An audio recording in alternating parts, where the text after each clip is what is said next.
consacré aujourd'hui à la résistance et à la libération du territoire. Alors la résistance, on va voir avant tout la résistance menée par le général de Gaulle et le moment fondateur de cette résistance à l'occupation nazie, c'est l'appel lancé le 18 juin depuis Londres par le général qui appelle les Français à le rejoindre et à continuer la lutte.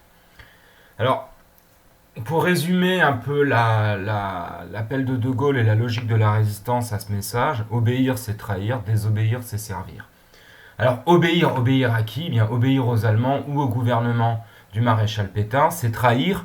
Et trahir quoi? Eh bien la France libre. Et désobéir aux autorités allemandes, c'est servir au contraire la France. Ici, ce symbole, c'est ce qu'on appelle la croix de Lorraine, qui sera le symbole pris par les gaullistes et la résistance. Donc l'idée de la résistance, c'est évidemment qu'elle est au service de la France, la vraie France, la France libre, qui continue la lutte et qui n'accepte pas la défaite et qui ne se soumet pas aux autorités allemandes. Alors je ne vais pas revenir en détail sur l'appel du 18 juin, on en a déjà parlé, mais effectivement l'idée de Gaulle était très simple, la guerre est mondiale, la guerre va continuer, la France a perdu une bataille, mais la guerre n'est pas perdue, et la France doit être du bon côté, du côté de la victoire, du côté des Alliés, et elle doit continuer la lutte. Et c'est pour ça que De Gaulle va lancer en fait deux types de résistance. Vous aurez la résistance intérieure et la résistance extérieure. Je vais commencer par la résistance extérieure, qui est organisée principalement autour de ce qu'on appelle les FFL, les Forces Françaises Libres. C'est-à-dire les combattants sous uniforme français qui vont continuer à se battre aux côtés des Anglais et des Américains dès l'année 1940 et jusqu'à la fin de la guerre. Alors là, vous voyez les forces françaises libres et alors tout le parcours qu'elles vont faire. Alors, vous allez voir, on ne va pas rentrer dans le détail, mais vous allez comprendre simplement. Les forces françaises libres, c'est 50 000 hommes d'armée de terre.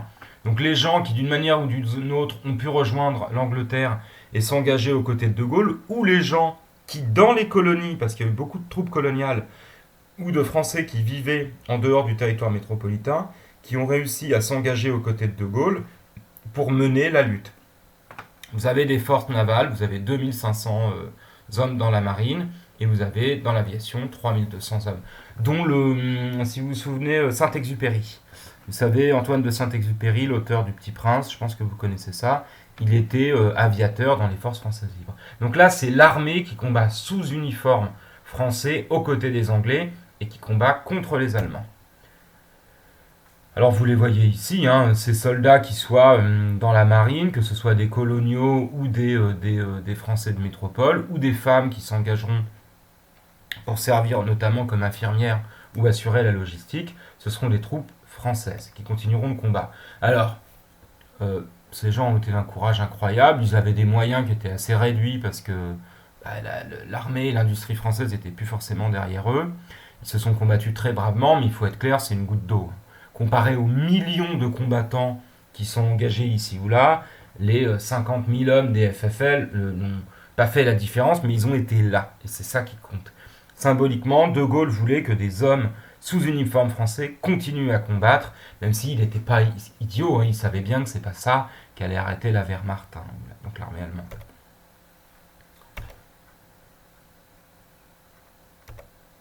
La résistance intérieure. Alors, la résistance intérieure, c'est celle que vous connaissez le plus, parce que c'est la résistance qui a eu lieu en France. Alors, en zone occupée et en zone libre, rappelez-vous la zone libre, c'est cette zone qui est sous autorité exclusive du gouvernement de Vichy jusqu'en novembre 1942.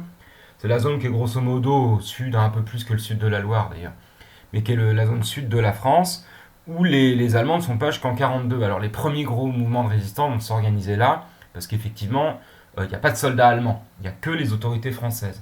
Donc c'est beaucoup plus simple de s'organiser. Et en zone occupée, petit à petit, des mouvements de résistance vont se structurer. Mais il faut évidemment être clandestin. Pourquoi clandestin? C'est-à-dire qu'il faut se cacher, parce que si vous êtes arrêté, si les Allemands vous arrêtent, vous êtes immédiatement fusillé ou déporté en Allemagne. Donc on risque sa vie. Alors, dans l'imaginaire de la résistance, il y a une disproportion souvent entre la réalité et ce qui a été le plus utile. Quand on vous dit résistance, vous pensez sabotage de train, action armée. Alors ici, c'est ce qu'on appelle des maquisards. des gens qui sont partis dans les campagnes, dans les forêts, dans les montagnes, pour se cacher, récupérer des armes et tenir une zone un peu libre et affronter de temps en temps les autorités allemandes, enfin l'armée allemande. Le gros de la résistance intérieure, en réalité, là où elle a été le plus utile, c'est pas tant sur les sabotages de lignes de train, même si ça va jouer au moment du débarquement, c'est surtout pour faire à la fois de la propagande, c'est-à-dire publier des journaux, des tracts pour appeler les Français à la lutte, pour leur dire de ne pas se résigner et pour les informer des actions menées par les Alliés, bref, faire une contre-propagande par rapport à celle du régime de Vichy ou celle des autorités allemandes, réaliser des faux papiers pour permettre aux résistants ou aux juifs, par exemple, d'échapper aux arrestations ou de pouvoir circuler plus facilement dans le territoire. Et surtout, le gros de la résistance intérieure, ça a été de faire du renseignement. Renseignement et de l'espionnage, c'est-à-dire simplement, c'est ça le plus important, informer les autorités anglaises ou les autorités alliées de ce qui se passait dans le territoire. C'est-à-dire où étaient les Allemands, combien ils avaient d'hommes, quels étaient leurs matériels, quel était leur système de défense. Bref, le renseignement, il faut comprendre que dans une guerre, c'est fondamental parce que c'est ce qui vous permet de savoir ce que fait l'ennemi ou ce qu'il va faire. Donc, le rôle le plus utile de la résistance intérieure, même si c'est pas ce qui vous paraît le plus spectaculaire, ça a vraiment été d'informer pendant toute la période de l'occupation les autorités de ce qui se passait dans le territoire. Ainsi, ils étaient capables d'anticiper les mouvements allemands, ils ont été capables de bien préparer le débarquement.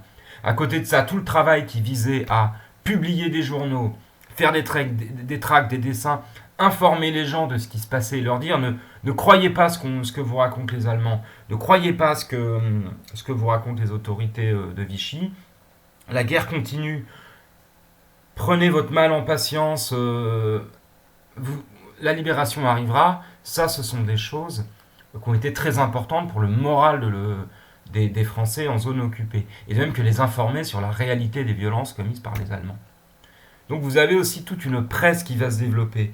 Alors, il faut comprendre qu'à l'époque, alors la presse clandestine, comment ça fonctionne? Les gens impriment chez eux ou comme ils peuvent, ceux qui ont alors pas des imprimantes, il n'y en a pas à l'école, à l'époque, il faut des imprimeries sur du gros matériel, ou du plus petit, mais les gens écrivent à la main ou photocopient s'ils peuvent des textes, appel de Gaulle, textes à la résistance, journaux clandestins, et vont les distribuer dans les boîtes à lettres.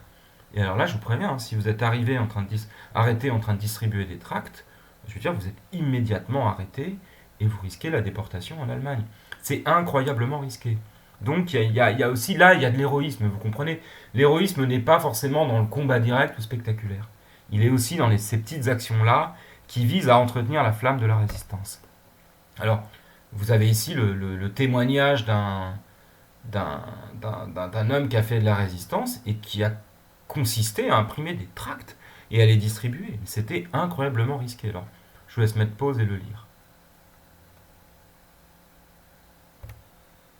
À côté de ça, les activités de faux papiers. Les faux papiers, vous aviez des fonctionnaires, par exemple, qui travaillaient dans les préfectures, qui rédigeaient des faux laissez-passer, ce qu'on appelle les Ausweis, c'est-à-dire laissez-passer en allemand, qui permettaient de franchir la zone occupée et la zone libre jusqu'en novembre 1942, ou de prendre le train en 1943, de circuler.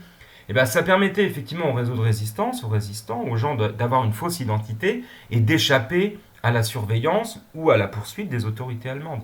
Ça, c'était un travail incroyablement important. Quand des soldats anglais, des aviateurs anglais par exemple, étaient parachutés ou abattus au-dessus de la France, il fallait les renvoyer en Angleterre. Et ben pour les renvoyer en Angleterre, il fallait leur trouver des papiers, il fallait les amener, il fallait les faire circuler dans le territoire jusqu'à une zone où ils pouvaient être pris soit par des bateaux ou par des avions ou se cacher. Et ce travail est très très important. Alors là, encore une fois, là je vous laisse lire ce témoignage.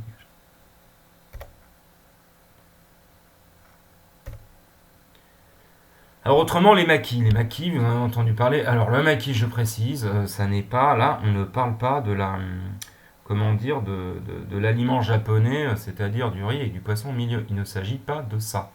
D'accord? Le maquis, à la base, le maquis, en fait, c'est un terme corse. Qu'est-ce que c'est que le maquis? Eh bien, c'est la zone de forêt assez dense, mais basse, qu'on trouve sur les montagnes de Corse, et qui sont, je crois, des forêts où les arbres sont à 2, 3, 4 mètres de hauteur, mais sous lesquels on se cache et en fait les bandits corses allaient s'y réfugier pour échapper à la police. Donc un maquis, grosso modo, c'est un espace naturel assez dense, une montagne, une zone de forêt, une zone de marais, etc. Eh bien, à partir de 42-43, beaucoup de jeunes vont partir dans les maquis. C'est-à-dire qu'ils vont aller se cacher dans les forêts ou les montagnes, d'accord, dans les espaces de faible densité, pour être très clair, pour échapper aux autorités de Vichy et aux autorités allemandes. Alors pourquoi est-ce qu'ils veulent échapper aux autorités de Vichy et aux autorités allemandes? Vous vous souvenez, fin 42 et surtout début 43, c'est la mise en place du STO, le service de travail obligatoire, et les jeunes Français doivent aller obligatoirement travailler en Allemagne pour remplacer les soldats allemands qui combattent sur le front de l'Est. Et ça, les Français n'ont pas du tout envie d'aller servir de main-d'œuvre et fabriquer de l'armement dans les usines allemandes. Donc, on en a des milliers et des milliers, des dizaines de milliers qui vont se cacher pour échapper aux arrestations et au travail forcé. Alors, ils vont essayer de s'équiper comme ils peuvent. Hein. Vous voyez ici, souvent, on a une mitraillette pour 4 ou 5. Hein. Je vous mettrai en lien un documentaire qui date de l'époque. Ça avait été filmé en 43 dans un maquis des Alpes, si je ne dis pas de bêtises. Et vous verrez effectivement la vie au maquis. Bon, ces jeunes essayent avant tout de survivre. Ils n'ont pas l'équipement militaire qui leur permettrait d'affronter directement les Allemands. Ils ont quelques fusils, quelques cartouches. Ils n'ont pas de mortier, ils n'ont pas de tank. Enfin, je veux dire, ils n'ont pas l'équipement d'une armée moderne. Mais ce sont des partisans qui, en tout cas, échappent aux Allemands et entretiennent le renouveau de la République et de la France libre, puisque désormais, il y a des zones où les Français combattent et les Allemands, alors c'est pas qu'ils ne vont pas, hein, c'est que les Allemands, en tout cas, ne sont pas là, ils échappent aux autorités allemandes. Donc c'est tout de même assez important. Vous pouvez lire ici un témoignage. Et là, voir une photo assez célèbre, effectivement, de ces maquisards qui sont là et qui viennent de recevoir sans doute un largage de munitions fait par les Anglais. Ils ont quelques mines, quelques mitrailleuses, quelques fusils, un peu de cartouches. Bon, évidemment, vous voyez, ils n'ont pas d'uniforme, ils mettent quand même un béret de maquisard. Ils ont un drapeau, là, il y en a un qui tient une grenade à main. C'est pas avec ça que vous affrontez une armée moderne. Mais symboliquement, ça veut dire qu'il y a des forces combattantes. Et les maquis, à partir de 1944, l'armée allemande va les liquider, comme on dit, c'est-à-dire qu'elle va les attaquer. Les combats seront incroyablement violents, les gens vont être d'un héroïsme exceptionnel, mais la plupart se feront... quand ils affronteront directement l'armée allemande, ils se feront massacrer, et ils feront le sacrifice de leur vie pour la liberté, ce qui est tout à fait admirable. Quand vous êtes dans le maquis, si vous êtes attrapé en tant que maquisard, vous êtes évidemment fusillé sur place comme combattant. Hein. Je veux dire, c'est risquer sa vie. Alors, cette résistance intérieure, elle va s'organiser petit à petit. À partir de 1943, elle va devenir le CNR, le Conseil national de la résistance. À la base, on avait différents réseaux, différents mouvements de résistance qui travaillaient chacun dans son coin. Vous aviez les FTP, Libération, La Voix du Nord, Combat, les Francs-Tireurs Partisans, etc., etc. Tous ces mouvements, De Gaulle va réussir à les unifier en disant voilà, il faut que la résistance travaille de concert, c'est-à-dire que tous les mouvements soient organisés, travaillent ensemble. Si chacun travaille dans son coin, et résiste dans son coin, on ne sera pas suffisamment efficace. Et pour que la résistance intérieure française soit prise au sérieux, dit De Gaulle, il faut qu'elle reconnaisse l'autorité de la France libre et le gouvernement du général de Gaulle à Londres. Et donc, il va envoyer un homme de confiance, De Gaulle, qui s'appelle Jean Moulin, qui, pendant 1 an et demi, va de Londres être parachuté en France et va circuler en France, rencontrer les chefs des principaux mouvements de résistance et les réunir pour qu'ils reconnaissent la France libre et De Gaulle, et ainsi que De Gaulle ait, en plus des forces françaises libres à l'extérieur, et le contrôle en partie sur les mouvements de résistance intérieure, et donc qu'il puisse les rendre d'autant plus efficaces. Alors Jean Moulin, il est incroyablement célèbre, parce que de janvier 42 à janvier 43, il va unifier tous les mouvements de résistance, d'accord, d'apprendre des risques incroyables, il faut imaginer. Hein. Il est parachuté depuis l'Angleterre avec un ordre de mission de Gaulle, et il doit rencontrer tous les chefs de réseau qui à la base ne se connaissent pas ou ne s'aiment pas forcément, pour les unifier. Ils vont créer le CNR, donc le Conseil national de la résistance, c'est-à-dire que tous ces gens qui avant-guerre n'étaient pas forcément d'accord, vont accepter de faire taire leurs différences en disant la priorité, c'est d'être unifiés dans un grand mouvement de résistance, de chasser les Allemands. Et Jean Moulin va être finalement dénoncé et arrêté en juin 1943 lors d'une réunion près de Lyon où il devait rencontrer les principaux chefs de réseau, mais le CNR avait été créé, le travail a été fait, il s'agissait de continuer les actions de résistance. Il va être torturé et assassiné par la Gestapo en juillet 1943, et c'est pour le coup un des grands martyrs de la résistance, un homme d'un courage tout à fait incroyable. Alors, voilà la trace écrite à noter pour aujourd'hui. Donc, 18 juin, c'est vraiment l'acte de naissance de la résistance française. Résistance intérieure avec les réseaux, action, espionnage, sabotage, assassinat, distribution de journaux, tracts, etc. Les maquis qui se forment à partir de 1943 pour fuir le STO. À partir de 1944, tous les mouvements de résistance armée à l'intérieur du territoire, oui ça faut que je le précise, sont appelés les FFI, les Forces Françaises de l'Intérieur. Ce sont les maquis principalement, tous ceux qui pourront jouer un rôle lors du débarquement. La résistance extérieure, ce sont les FFL, les Forces Françaises Libres, d'accord. Ils vont participer à la libération du territoire et au combat contre les Allemands, surtout aux côtés des Anglais en Afrique et lors de la campagne de libération d'Italie en 1943.